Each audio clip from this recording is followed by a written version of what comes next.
Hoy martes, como todos los martes, está Mario Campa con su colaboración, que hoy nos va a hablar los posibles efectos que va a tener México y Sonora por el conflicto armado entre Rusia y Ucrania. Y en la segunda mitad del programa tendremos vía telefónica a Manuel García, director de Fisamex, Fiscalizadores del Agua, pues hablándonos sobre descuentos y el aumento de tarifas de agua de Hermosillo ilegales. Ahorita nos estará explicando el por qué. Bueno, Mario Campa, buenas tardes. Como siempre, agradecido por tu colaboración semanal. Pues nos traes el tema. A ver, ¿cómo podría, en qué va a repercutir acá en México y Sonora este conflicto armado? Bueno, buenas tardes a todos. Un gusto estar acá de vuelta. Hay que distinguir algunos efectos, ¿no? Y canales de transmisión a su vez. El primer efecto es que las guerras desestabilizan por sí mismas algunas cuestiones, ¿no? Por ejemplo, las cadenas de suministro. Habrá algunas empresas en Ucrania e incluso en Rusia que estén integradas al comercio internacional, que sean proveedoras, por ejemplo, de insumos, y al taparse puertos, al cerrarse vías aéreas, pues estas empresas, además de que tienen que encontrar nuevas rutas, pues también les incrementan los costos, ¿no? Por Sí, ejemplo, sí. ahí Ucrania es el principal, me parece, productor de fertilizantes, ¿no? Bueno, Rusia es el principal exportador de fertilizantes Rusia, a no nivel Ucrania. mundial, ¿no? Y ese Ok. es, ahorita lo podemos comentar, ese es uno de los primeros, o es incluso el producto que más se comercia entre Rusia y México, ¿no? Entonces ahí ya hay un primer producto rápidamente identificado que tiene efectos directos, ¿no? ¿Que va a afectar en qué? En los alimentos. Bueno, sí, primeramente, a ver, incluso antes de la guerra, los fertilizantes ya venían aumentando mucho de precio. Te estoy hablando de la urea 200, 300% en cosa de meses, un año. Sí.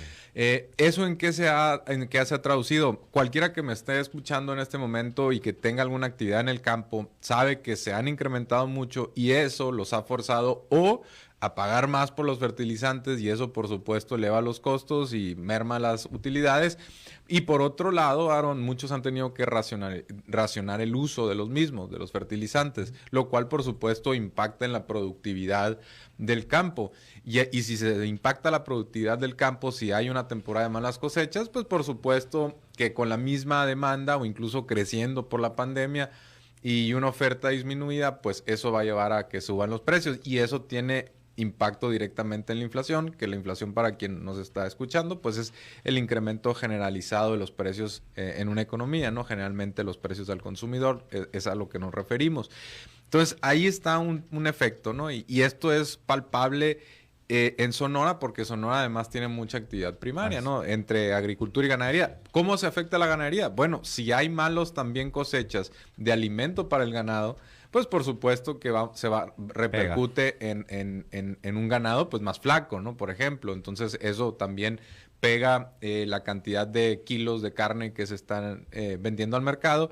Y también eso a su vez pues lleva a más precios, a incrementos en precios. Entonces es ahí una espiral también de retroalimentación negativa complicada, ¿no? Ese es el primer canal de cómo nos puede afectar aquí, particularmente en México y en Sonora, ¿no? El alza en el precio de los fertilizantes. Ahora, la cuestión energética también, pues también ahí va a pegar. De hecho, el barril ya anda arribita de los $100, 195, 105. $100.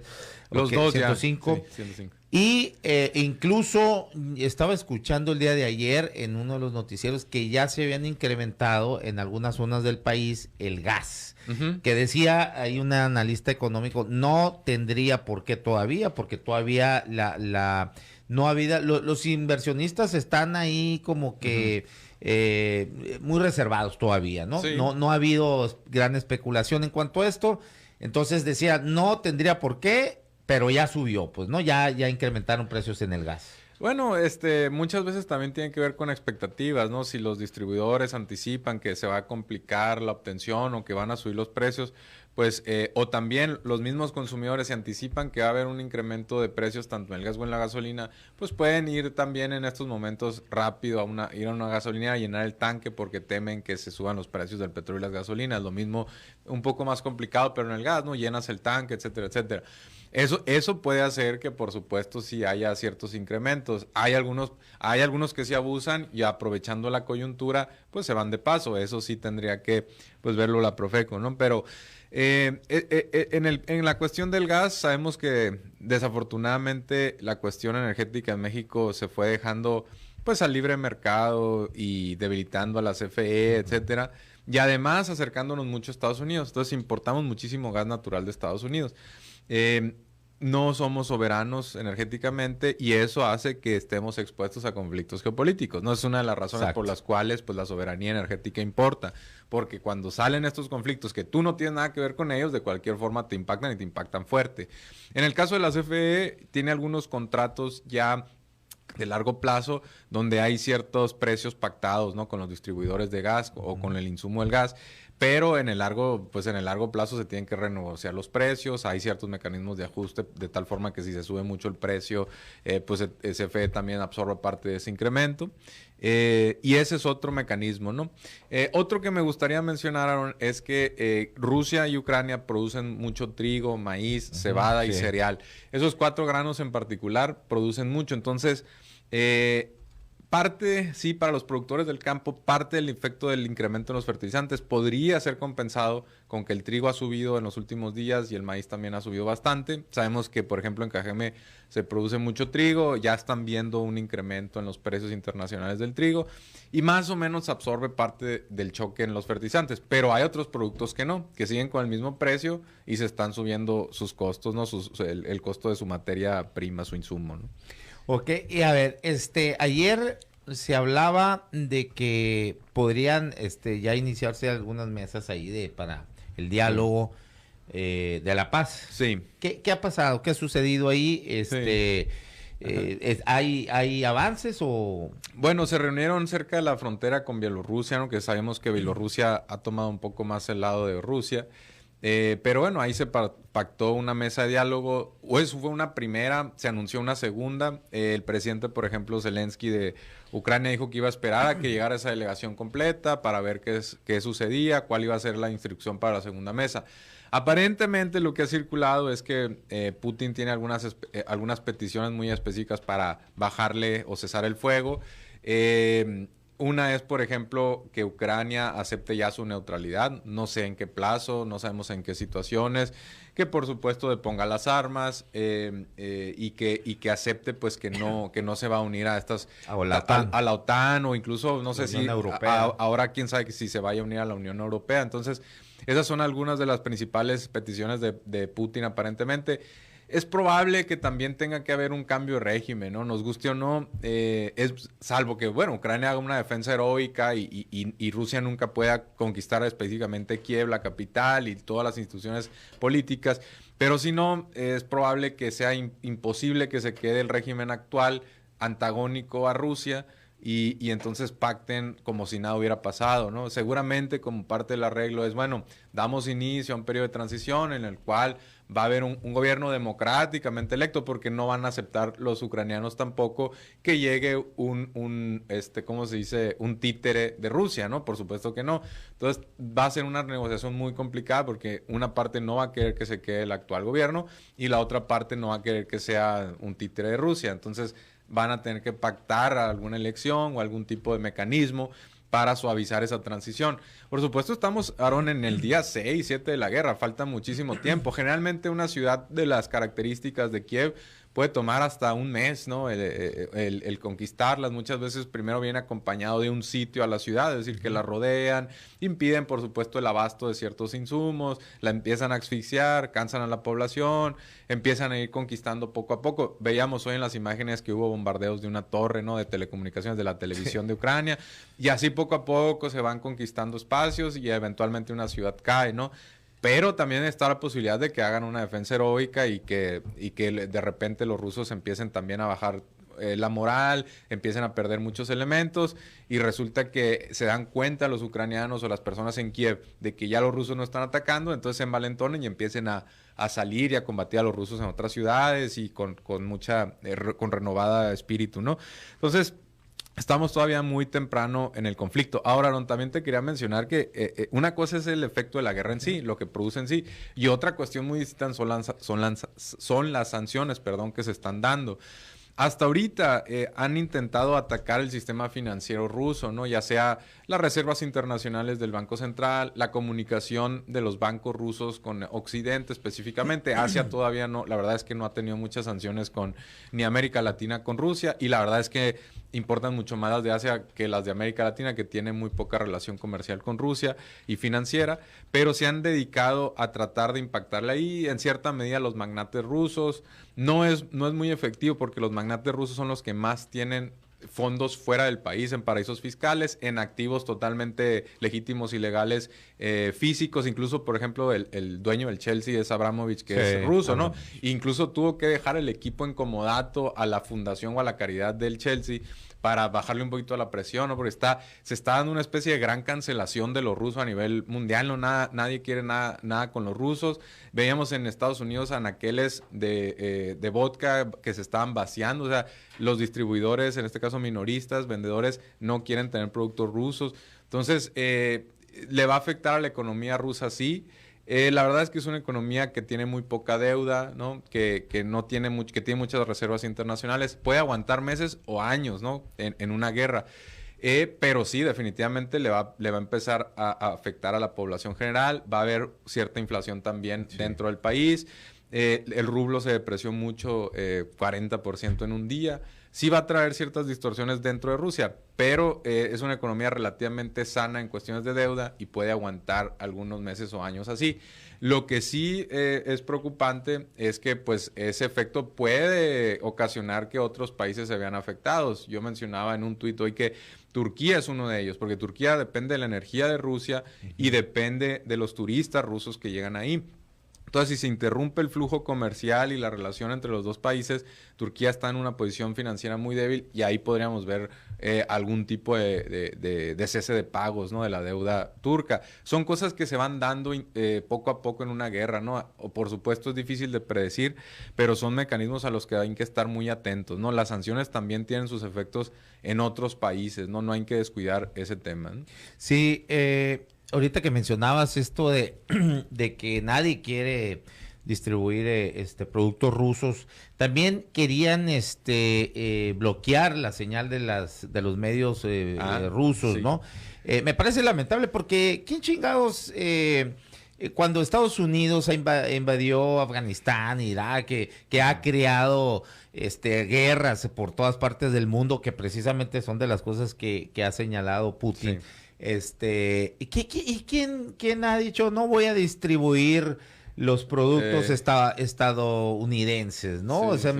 me parece ahí algo muy lamentable estar viendo solamente de una visión parcial sí. El estado de las cosas, cuando aquí todo el mundo sabemos, bueno, no todo el mundo, pues, pero sí los que medianamente ahí estamos informados, en una guerra difícilmente alguien tiene la razón, o sea, simplemente hay intereses que atender. Por ejemplo, a mí, bueno, me parece, hay una columna muy buena ahí de Emilio Lezama en el Universal que describe lo que atormenta a los rusos y es esa posición de Ucrania que les da el pase directo a lo que le llaman la Gran Llanura, pues, ¿no? Que sí. Deja muy endeble, que es por donde ingresó Napoleón en su momento, Hitler, que están muy expuestos, ¿no? Y si Ucrania, a final de cuentas, se integra a la OTAN o a la Unión Europea, va a quedar sumamente endeble, ¿no? Rusia, sí. ¿no? Es una posición geopolítica estratégica, no es lo que conecta a Europa con Asia o con Rusia, y se le llama esa zona cálido, Eurasia, ¿no? Aguas cálidas, ¿no? Sí, además tiene un puerto importante, Odessa, entonces es una región clave, ¿no? Pero sí, retomando lo que tú decías, bueno, para la gente que nos está escuchando, sí se censuró, Europa específicamente censuró a Russia Today, Rusia Today, RT, también se le conoce. En América Latina, por ejemplo, lo habrán visto en redes como Actualidad RT, creo que es el Russian Twitter. Today, ¿no? Y Sputnik, ¿no? Que son medios pues ligados a los gobiernos o al Estado ruso.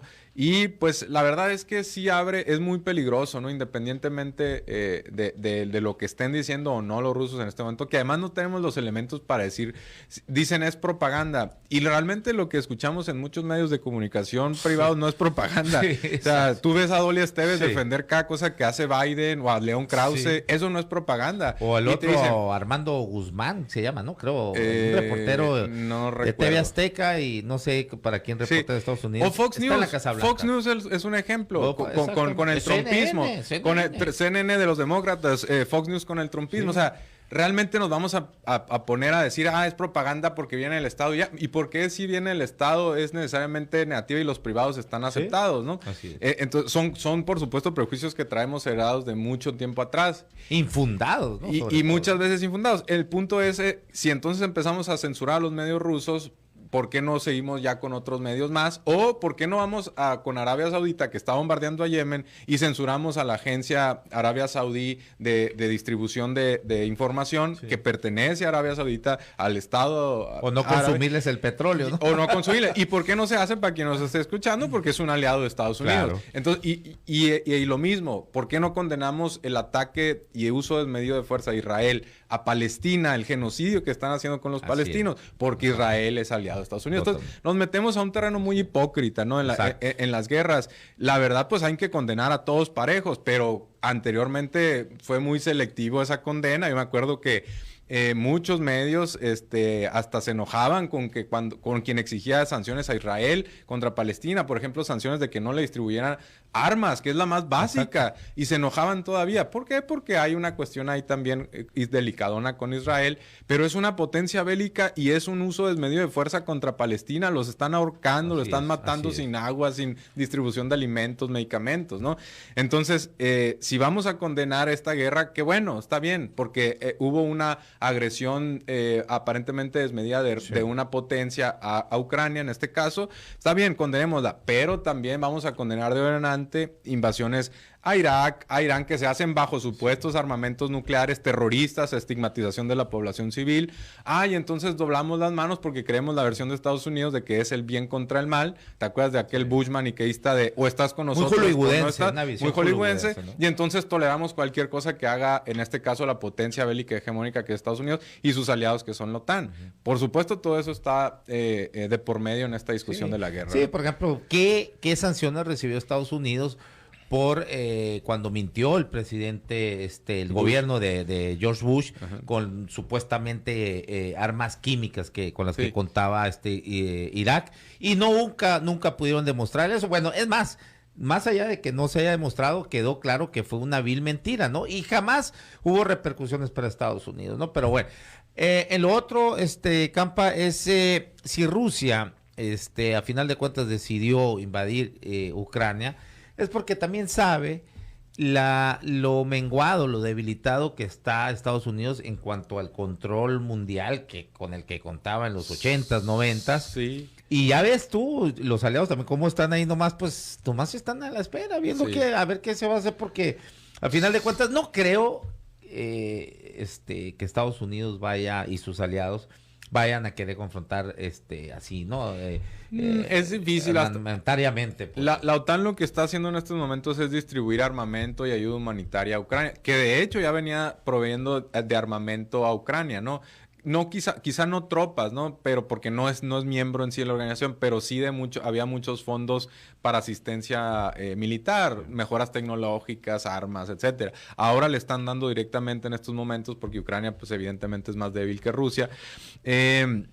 Y eso, por supuesto, tiene implicaciones también. Incluso hay algunas cuestiones que se están dando muy interesantes en términos para quien le interese la geopolítica más allá del bien y del mal, de que, por ejemplo, Alemania, que por cuestiones históricas venía con un presupuesto militar muy bajo, lo está anunciando incrementos. Finlandia, que no se quería unir a la OTAN, está aparentemente levantando una encuesta y la gente se quiere unir ya a la OTAN. Entonces, hay algunas cuestiones que pueden unir a Europa, pero que también pueden a incrementar su capacidad bélica. Eso a futuro tiene implicaciones. La OTAN más Estados Unidos tienen muchísima más capacidad juntos que, por supuesto, Rusia. Y hay un actor que todavía Pero bueno, Rusia está con China. Bueno, ¿no? China está con Rusia. Rusia. Bueno, es lo que te iba a decir. Todavía no se sabe bien la posición de China. Sabemos que se abstuvo, por ejemplo, en la votación de condena de la intervención rusa en las Naciones Unidas. Es una abstención.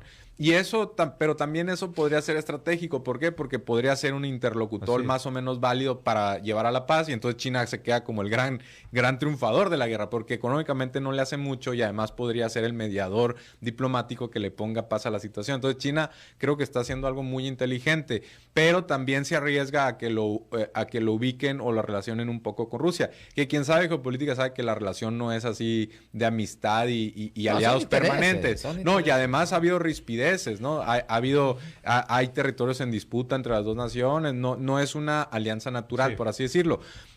Pero algunas situaciones los pueden unir. Por ejemplo, China, por supuesto que nunca se va a poner del bando de Estados Unidos y de Europa, porque también está de por medio su propio interés geopolítico en el mundo. Y en este caso es probable que después de esta guerra, falta mucho, hay que ir viendo las cosas, pero que tengamos ya tres polos muy marcados, ¿no? Rusia por un lado, Estados Unidos y Europa, y China por otro, ¿no? En algunos momentos Rusia y China podrían estar uniéndose en algunas cuestiones, pero China ya es la economía más grande bajo algunos parámetros del mundo, y en ese sentido, pues ya no es que no importe lo que diga. China puede decidir esta guerra tan solo expresándose sobre ella, ¿no? Es una cuestión, por supuesto, que hay que seguir monitoreando, ¿no? Pero juega un rol muy clave. Muy bien. Bueno, para finalizar, Mario, volvemos al tema con el que iniciamos, tema central. Sí. En concreto, acá en Sonora, ¿qué es lo que más nos va a repercutir y de manera así más inmediata? Bueno, de manera inmediata puede haber un incremento en los precios de las gasolinas, ¿no?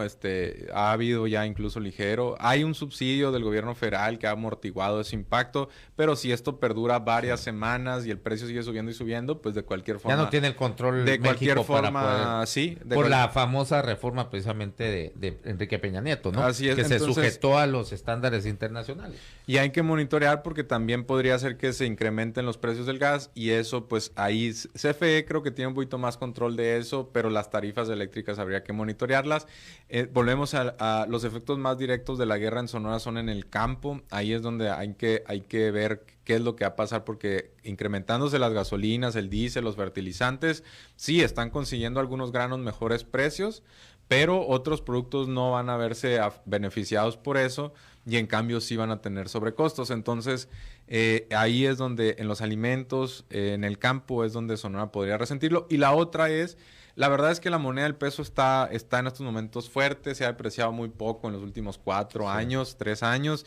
Lo que sí podría hacer es que si hay inflación, haya incrementos un poquito más acelerados de las tasas de interés, pero existe la posibilidad de que si Estados Unidos, con el precio actual del barril del petróleo y la guerra, se va a recesión, pues entonces la Reserva Federal suspenda el alza de tasas. Eso eventualmente llega a menor inflación también, el hecho de que se vaya a recesión a Estados Unidos, y México controlaría ahí un poco la cuestión de las tasas, pero la actividad económica lo podría resentir. Finalmente, las cadenas de suministro, no, la verdad es que México no tiene mucha exposición directamente a Rusia y menos a Ucrania, pero sí podría ser que porque se cierren algunos pasajes o algunas rutas marítimas, aéreas, que tengamos cierta escasez en ciertos productos muy específicos de la manufactura, ¿no?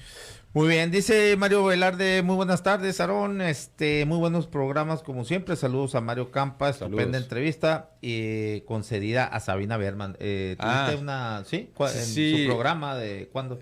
La semana pasada en el canal 11, en el canal 14, salió una entrevista con Sabina Berman de 1 hora. También está en ¿Sobre YouTube, qué? También está en YouTube. Hablamos principalmente de la riqueza de los 4 multimillonarios. Eran 5, ahora quedan 4 multimillonarios en México. Y de ahí nos fuimos en temas fiscales, incluso hablamos hasta de Cananea, ¿no? Del neoliberalismo. Hablamos de varios temas durante 50 minutos más o menos. Y está en YouTube. Desconozco en cuáles de los canales de Sabina se subieron, pero si no lo vieron en el canal 11 o el 14, canales públicos, pueden verlo también en YouTube la entrevista, ¿no? Sí, yo creo que es fácil, ¿no? Encontrar ahí en el buscador, Entrevista a Mario Campa con Sabina Berman. Algo Yo así, creo sí, que va sí. a salir rápido. Buen día. Avilés también manda saludos y manda una foto ahí de la sintonía aquí que Saludos tenemos. a Wendy Avilés. Bueno, pues felicidades, andas en grandes, en grandes ligas, cabrones. Digo, grandes ligas acá primero en Zoom y luego ya las sucursales allá en medios nacionales. Por supuesto, así lo entendí. No, digo, Sabina, pues sí, es una, No, es una periodista. sí. Ahí mismo yo le reconocí al aire, ¿no? Lo que significa su persona y pues obviamente agradecido de que me haya dado el espacio, ¿no? Es probable que después tengamos una segunda entrevista, pero eso se está platicando, ¿no? Pues ya estuviste con Sabina en el Chamuco. También, sí. Varias, ya no estás colaborando con Vicente Serrano. No, con Vicente, por cuestiones laborales Sí, ya sí. tuve que decirle que ya no tenía mucho tiempo, ¿no? Ok, bueno, Sabina es periodista, dramaturga, ¿qué más? Guionista de teatro, Sí, escritora, bueno, muchas cosas. Feminista cosas, también. sí. De hecho, ese día estaba entrevistando a algunas feministas en Los Pinos, ¿no? Es donde está grabando en este momento, en una sección ahí que tienen.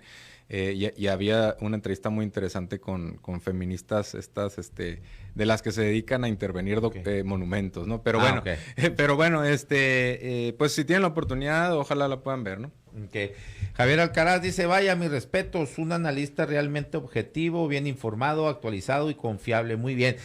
La última aquí, Sí. y a ver si me la puedes en 30 segundos, porque el Puma me va a tirar con lo que encuentre. Sí.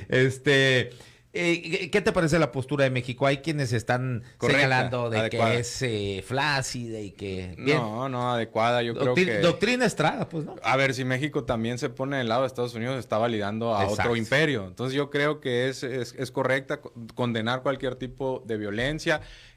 Nosotros tenemos una historia muy fuerte de invasiones de potencias como Estados Unidos, Francia, etcétera. Pues, sí. Entonces tampoco nos conviene en estos momentos jugar con ellos en sus intereses. Yo creo que es la adecuada la de México. Muy bien. Bueno, muchas gracias, Mario. Gracias. Nos vemos y nos Hasta escuchamos el próximo martes. Nosotros vamos a una pausa comercial y regresamos. Vamos a contactar vía telefónica a Manuel García, director de FISAMEX, Fiscalizadores del Agua, para que nos hable sobre estos aumentos y descuentos ilegales de agua de Hermosillo. Regresamos en 3 minutos.